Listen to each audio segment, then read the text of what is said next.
We are Maria Antonietta Scazzariello, orthopedic resident at University of Milan in Italy.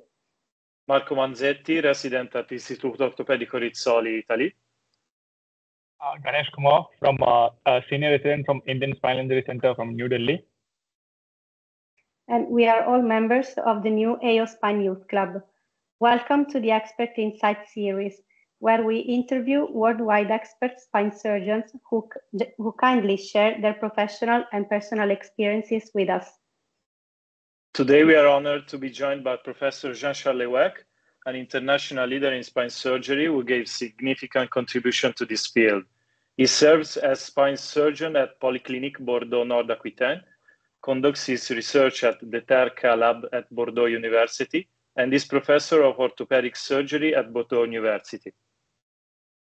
Yeah, as we all know, Professor Huec pioneering work is vastly recognized with a special interest in spinal balance and alignment. And in his many years of research, he has authored numerous publications, chapters, and textbooks that currently stands as a reference in the spine surgery community. Join us as we go through the fascinating career of Professor Huec, exploring his journey, innovations, and insights that have driven the evolution of spinal surgery and improved countless lives around the world. So welcome, Professor Huec. Thank you for accepting our invitation. How are you today?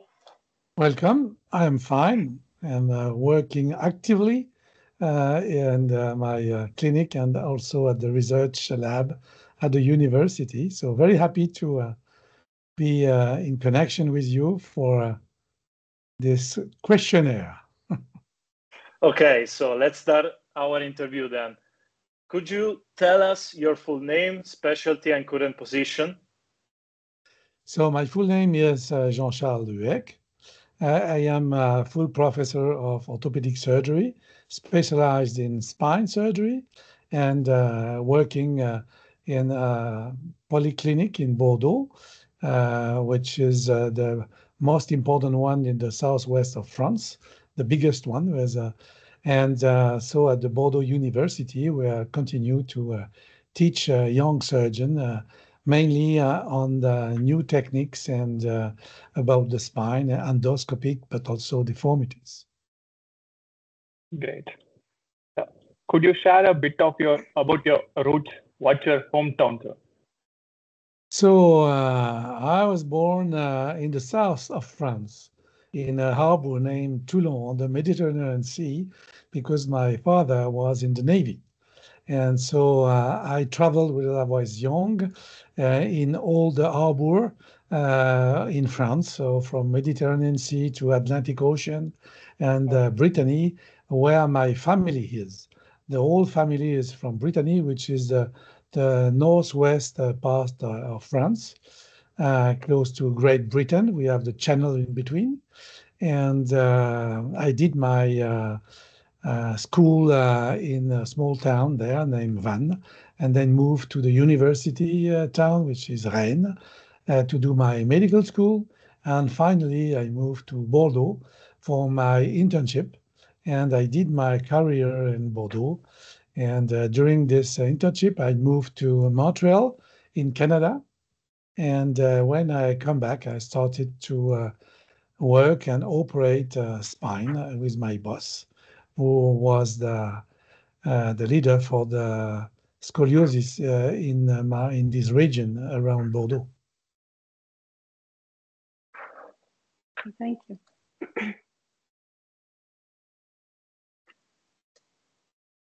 So you already told us where you did your medical education and residency. Could you share a bit how you started in spine surgery and why did you choose to work in this field? So in orthopedic surgery, I was interested in all the fields of orthopedic surgery, starting first with the hand and then with the knee surgery. I did my medical thesis about the knee arthroplasty. This was the reason why I moved to Canada for 1 year. But at the same time, when I was there, I started to work with the pediatric surgeon, and it was the beginning of the Cottrell du Bousset, because as you know, the Cottrell du Bousset was first implanted in January 1983. And so when I came back in 1985, my boss told me, you have to take interest in this new technique because it looks like it's definitively a revolution. But very few people were convinced at this time. So he sent me to another center where I stayed for 6 months to learn about this new technique. And there were only 5 centers in France at this time, and nothing outside France to learn about this Cottrell-Dubousset technique. So I was taught by Cottrell and Dubousset, which is something today which is very rare because unfortunately Dr. Cottrell died last year, and Mr. Dubousset is still alive and still active. I'm still in connection with him. I call him by phone and by email, so he's still an active guy, even if he's not traveling too much anymore. And so I started with that. That means that before I saw a couple of surgeries with the Harrington rods or the Zielke technique and things like that. But as a resident, I was not performing the surgery. So I started with the Cottrell-Dubousset. At this time, we had only the hooks. And what the revolution came because before we were inserting one hook in top, one hook in bottom, and a rod straight in the middle. That was the Harrington technique. Even with the wire, we were performing something that was like the Harry Luque, but it was not so efficient. Particularly for the sagittal plane. The patient were completely straight in sagittal plane. With the Cottrell-Dubousset, this was a complete change because we were restoring the thoracic kyphosis and the lumbar lordosis, applying compression between the hooks and things like that. And now with the long follow-up I have, because even this week I saw a patient I have operated 30 years ago, and they continue to come back because it was a revolution for them. Because before this, the Cottrell-Dubousset, when we were operating patient, the patient were in a cast for 6 months, and they were at school in lying position for 6 months at least. When the Cottrell-Dubousset came, they stand up a couple of days after, and they were back to school after 6 weeks or 8 weeks. So it was completely a revolution. And so those young adolescents, they were so grateful that they come during all their life. And sometimes I see some of them coming back after 30 years or 25 years. I don't recognize them, of course, because they are older. And they say, why are you coming today? And they say, hey, because you said we had to come back every 5 years, doctor. I say, okay, that's fine. Let's take a picture and see what's happened. And so now I even see their children because it's, as you know, the idiopathic scoliosis is mainly with a female or 80%. So they come back with their children just to show me the child and ask if there is a problem with their spine, which is amazing. And some of them, they have a scoliosis too. That means there is probably a genetic problem there, but we don't know really which one, but yeah. Yeah, that's really cool. So what do you think are the pros and cons of becoming a spine surgeon? The pro and cons. The pro is that there is still a lot to do.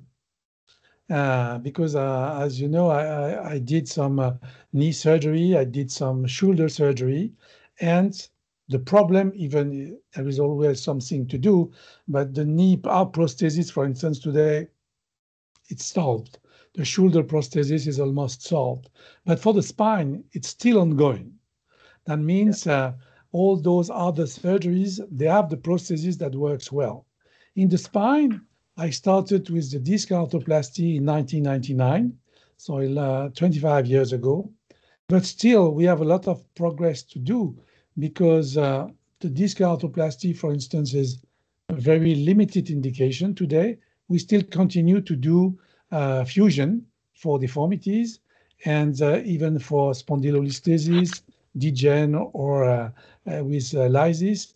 So that means it's not really an anatomical things that we perform. So that means there is still a big field open in front of us to improve the treatment, probably to start the treatment earlier, not waiting for the fusion. So this is the pro. That means there is still a lot of things to do and to invent, and not.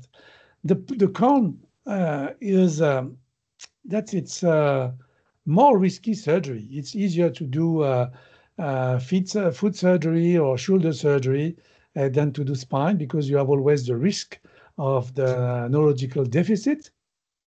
So it's always a little bit more stressful. That means you need to stay at least on duty or on call during the weekends because there is always a risk. And but what you can perform, for instance, for big deformities is, of course, very nice for the patient, but it's also very risky. So when you explain the surgery to the patient, if it's a knee surgery, the risk for death is almost zero. But for the spine, it's not. So that means that you have to speak with the patient, particularly those old patients, the old ladies that we operate for cantochormia or very old scoliosis. They want to have the surgery. And we know that even if they have complications, the satisfaction rate is still high, but the risk is there. So this is something that you have to pay attention. You have to be very honest with the patient, and the patient satisfaction is something that we pay attention to, because the beliefs of the patient is always that it will be perfect. And here we have to tell them that it's not always perfect. We can improve them, but sometimes their expectations should not be as high as they can think. Yeah. Okay. So true, sir. Yeah. So thinking about your professional journey, you've come so far. Who inspired you to most to become the surgeon you are now, and why? So I travel almost all over the world. I was in India this August for I a met you teaching there, course. sir. Yeah, for a teaching course there.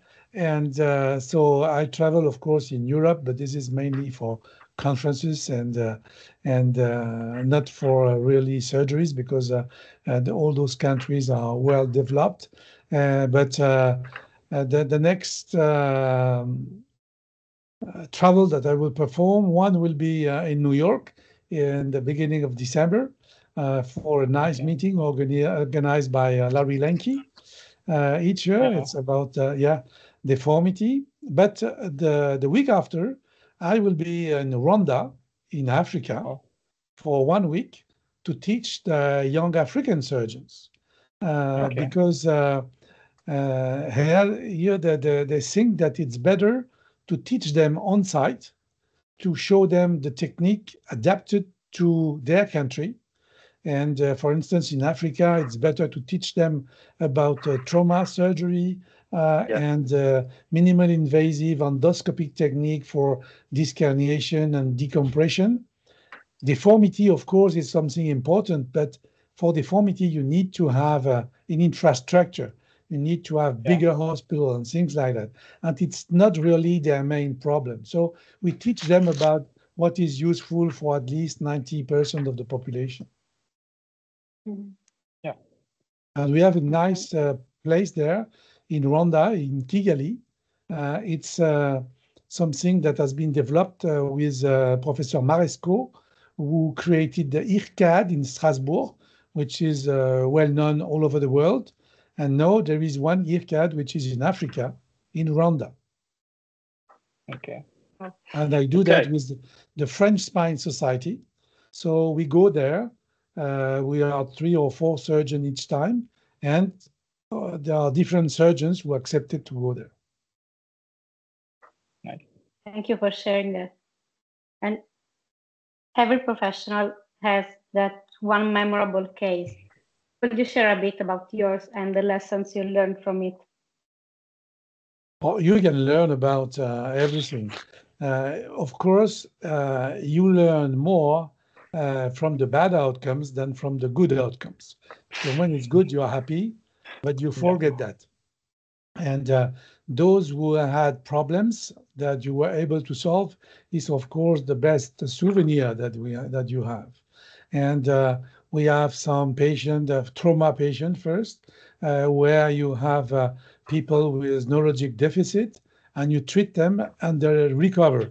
And sometimes you don't understand why they recover, because normally they should not. But Mother Nature is so nice that sometimes you are lucky, and those are the best souvenir you can have. And the other ones are mainly for deformities. And you have sometimes so difficult cases that when you are young, you think that it's not possible to treat them. But when you work with old surgeons with a lot of experience, and sometimes they say, well, yes, probably you can do that. And I remember a case that I did. It was a huge thoracic deformity. And this young patient was 17 years old and came with a really a big kyphal scoliosis. And I was a little bit afraid to do the surgery. So I called Professor Dubousset, and I asked him, what do you think about this case and how to perform the case? And he told me, you have to go in this case from the concave side. Say, okay, so you have to remove the head of the ribs, and you have to open here and keep all the nerves, because the nerves have the vessels, and you will see that this is the best way to do it. Because if you go on the other side, I did that in the past, doesn't work. Okay, so I trust him, and I did the surgery. And it was a long time ago, so we didn't have the navigation at this time. Where we had the evoked potential, and during the surgery, the potential disappeared. And when the patient wake up, surgery was well done, but he was not moving the legs. Oh. So I was really disappointed. And Professor Dubousset came, and he was not operating with me, but he was in the room. And he told me, yeah, but probably he can recover. Say, okay, so the patient was in the recovery room and after in the ICU. And during the first 3 or 4 days, I saw nothing because there was a sensitive partial preservation only. But after 3 weeks, he started to move 1 feet. Oh. And finally, he recovered completely. And after 6 months, he came to me only with 1 crutch. And now he's able to walk without anything. And he is an archaeologist, and he is working in different places in the world just to do his work and see the skeleton that he can find in different places. So this is really a nice story because he trusts me also, this guy. I remember it was a very tall guy and with other diseases, but the other diseases were treated, and he's so happy. So he comes to visit me from time to time just to tell me his life. Yeah. Yeah, that's very cool. Amazing. So I wanted to ask, you are a relevant member of many significant spine surgery communities. Is it important for a spine surgeon to be part of academic communities? How can it influence your career? I think it's important because to be a member of those communities, it allows you to share your knowledge, and you always learn from the others, the young or the old ones, doesn't matter. So according to what you do, if you are a regular spine surgeon doing decompression and degentilife and things like that, there is probably no interest to be a SRS member, which is the society which is recognized as the summum of what you have to be. But there are only 1,000 members in SRS, and this is really dedicated for deformity. So it's a very nice society. I am a member, but I think that for a regular spine surgeon, you don't need to be there. In each country, on the other hand, you have spine societies now. And what's important is that in your country, you have to work to put together the orthopedics and the neurosurgeons, because we learn a lot about each other. And France, of course, like in many places, you have the orthopedic surgeon on one side, the neurosurgeon on the other side. And we had this situation in France at the beginning of the 2000s, and we decided to create a society inviting all the people to come. The society was created by the orthopedist, but we had some neurosurgeon who came, and to find a solution for the future, we created a diploma. And the French spine diploma is for neuro and ortho, same education. All the courses are mixed and done half by ortho, half by neuro. And now all the young spine surgeons in France, they have the same diploma, which is something very important. And at the same time, I was in the European Spine Society, and we created the first Spine Week and the European Spine Diploma from nothing. And to do the program, we took the French one because I was in charge of the education. So I took the French program and I put it in English with my good friend Aluk Berk from Turkey. And the program for Europe is the French program. Of course, now it has been adapted and blah, blah, blah. Of course, with time, you have to change. But the story is that. And I think that it's very important that the neuro and the ortho works together. We learn from each other. When you have a durotomy, for instance, for an orthopedic surgeon, it's a fault or a mistake. For a neurosurgeon, it's just an alia. Just not to put a stitch on it. And on the other side, to do an osteotomy for a lot of orthopedic surgeon, neurosurgeon is something which is really awful. But if you combine both, we can do a lot of good things together. So yeah, the national societies are something very important.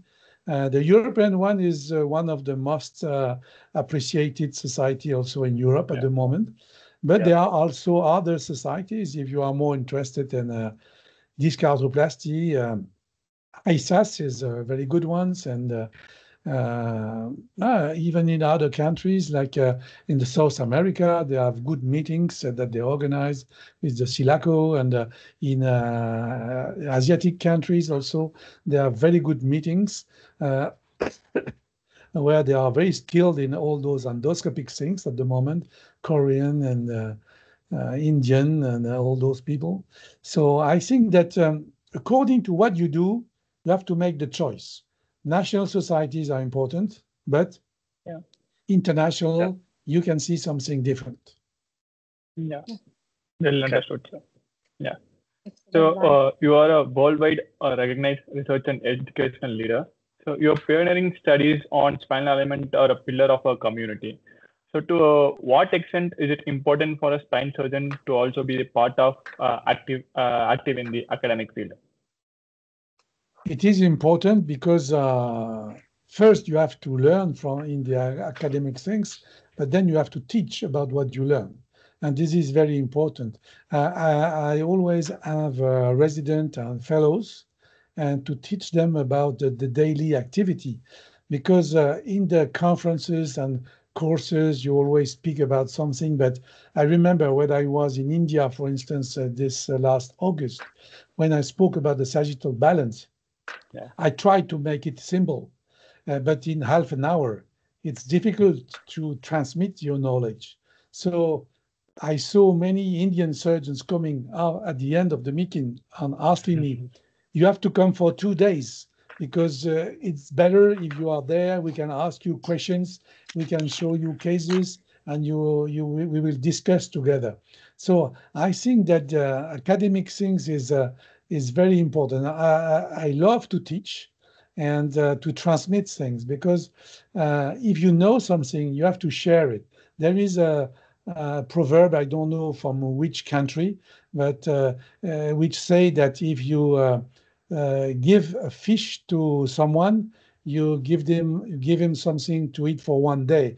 If you teach him to catch the fish, you will give him feed for all his life. So this is exactly the same thing. Yeah. Yeah.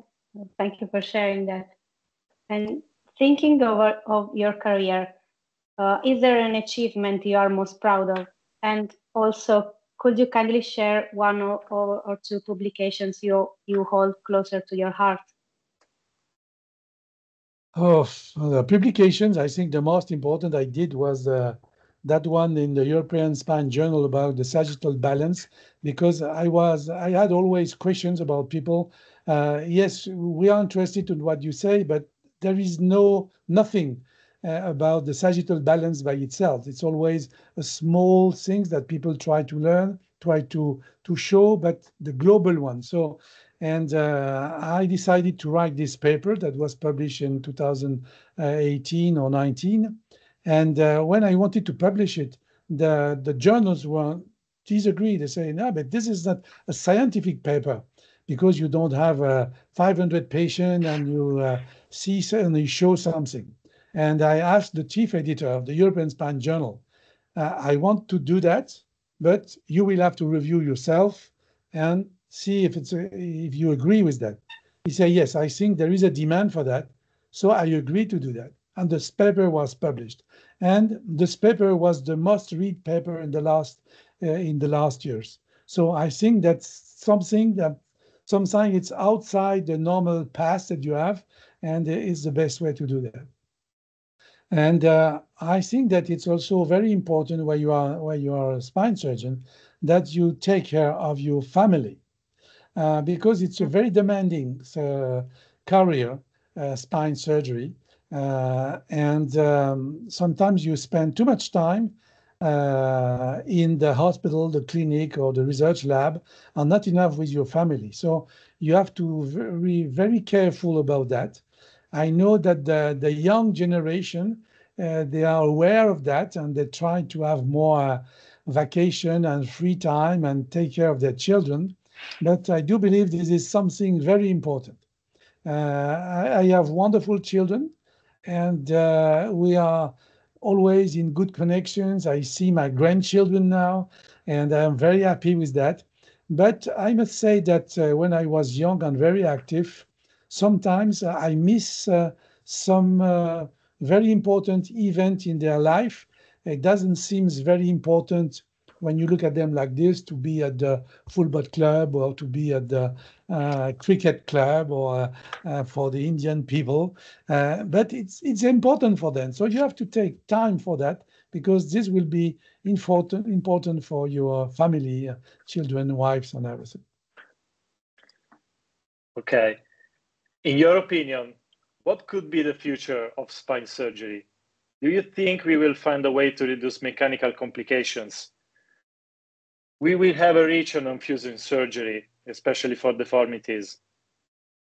So, of course, the future is there. We have to be able to decrease the complication rate, and particularly in deformities, the mechanical complication. As you know, the mechanical complication in deformity today is close to 35%. And if you look at the last two papers, and that were published recently, one last year, one this year, about the mechanical problems, they showed that today, in one paper it's 73%, in the other one it's 67% of the surgeons were unable to achieve the planning they made before.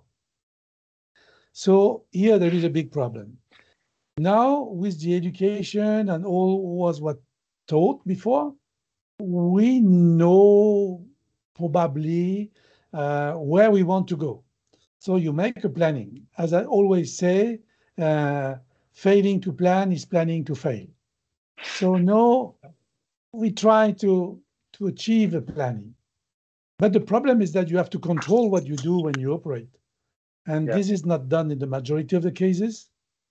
We try to improve that with the customized rod, for instance. But the customized rod works only if you are able to do the good release, to do the appropriate osteotomies, to be able to achieve the planning. So 70% of the surgeons don't achieve the planning. So here we have to do a lot of progress. And I think that there are two ways and one thing. One thing is that in this kind of surgery, the surgeon is one of the parameters.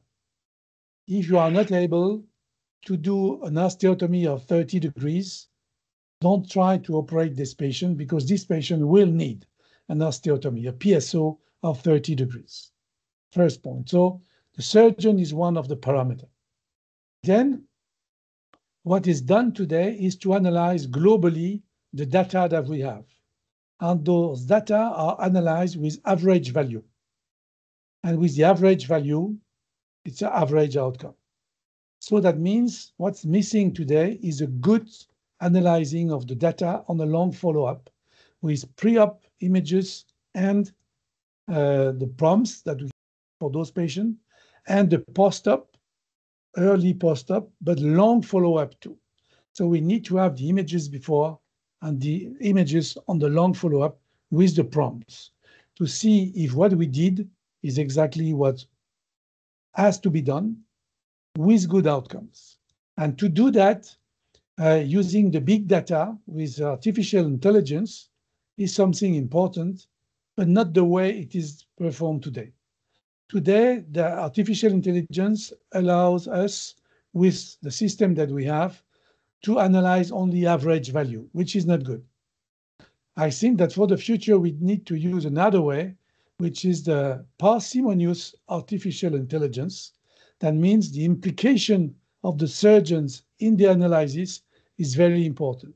Not giving all things to the engineers to do the artificial intelligence, but parsimonious analysis. That means the surgeons will give you exactly the good parameters, and this is based on the analysis with a long follow-up. And if we do that, I do think that we will decrease this failure rate to go down to 20% probably, because there are so many parameters and difficult to analyze. For instance, the muscle quality. Today, we are not so good for that. The osteoporosis. Of course, we can treat osteoporosis, but it will take 3 years. And there are many things like this. So there are parameters that are difficult, let's say, to compensate. But others, the mechanical one, we are able to do that. So I think that the improvement will come from that. A better analysis of the data with a long follow-up, which is not the case today. And of course, the analysis with the help of the surgeons to do a good analysis. So not one surgeon, but a group of surgeons with a good experience, and they will agree a good outcome and the good solution was taken for this patient. And here we will create algorithm to give a better choice for the young surgeons coming to be able to make the good choice. Because sometimes there are two choices.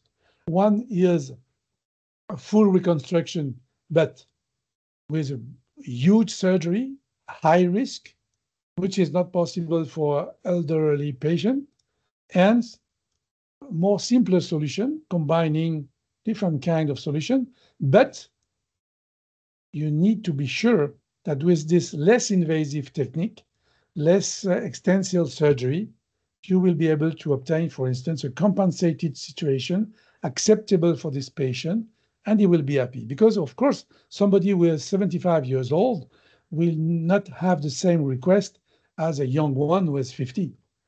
They don't have the same life. Thank you for sharing that. So, if you could turn back time, what advice would you give to your younger self?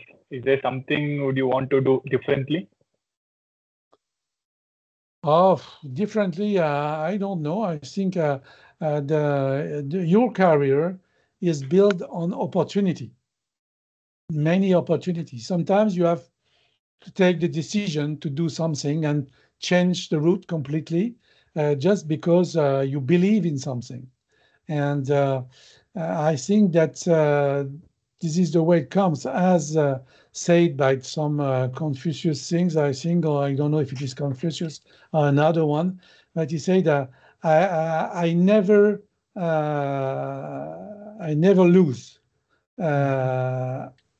or I win, or I learn. So that way, your life is always positive. Great. You win, you're happy. You Yeah. learn from your failure, but you learn and you can do better. Sure. Yeah. That's a very great insight. Thank you. Thank you. And Thank you. Yeah. Let's engage in a quick game where we ask you a question and you reply with a quick and fast answer. So, what's your hobby? When I was young, my hobby was judo. Now I am a little bit older, so I walk and I fly. I am a private pilot. Oh. Oh. Nice. There's something unexpected from you. Yeah. Very nice. And what's your favorite book? My favorite book. This is a good question. It was an anatomical books, one from Professor René Louis from Marseille, because this was anatomy, and also I like also books about the let's say police things and with crimes and things like that, because they are always a very difficult situations. So the more complex are the best for me, and I love those one from Sweden, where they have authors that are really tricky. Yeah. Your favorite sport and team, sir? So favorite sport? Yeah, favorite sport. Oh, today it's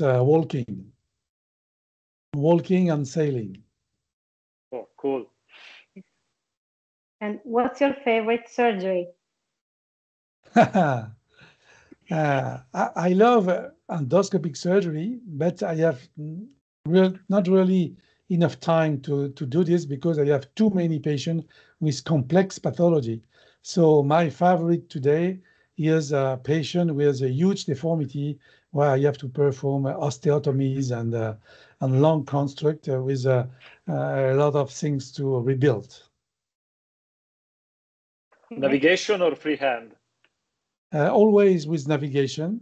And even this morning, I was speaking with a company to try to improve what I do. I use all the new technologies, navigation, of course, evoked potential, robot surgery, and I am testing at the moment a very new robot solution, not only with one arm, but with 3 arms, so that this enables you to do very complex things.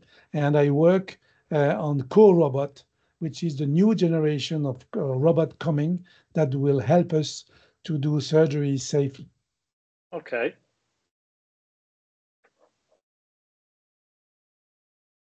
And do you prefer open or minimally invasive surgery? I think that the question, the answer will be different. I think that you have to adapt the surgery to the patient. If the patient can be treated with mini open and you expect a good outcome, do it like this. It's not. It's very important to think like this, because if you do a minimal invasive surgery with a minimum result, and it will be a bad outcome. So it's better to adapt the patient, the technique to the patient, or not the opposite. One word that defines spine surgery? One word to define spine surgery? Yes. I think that it's a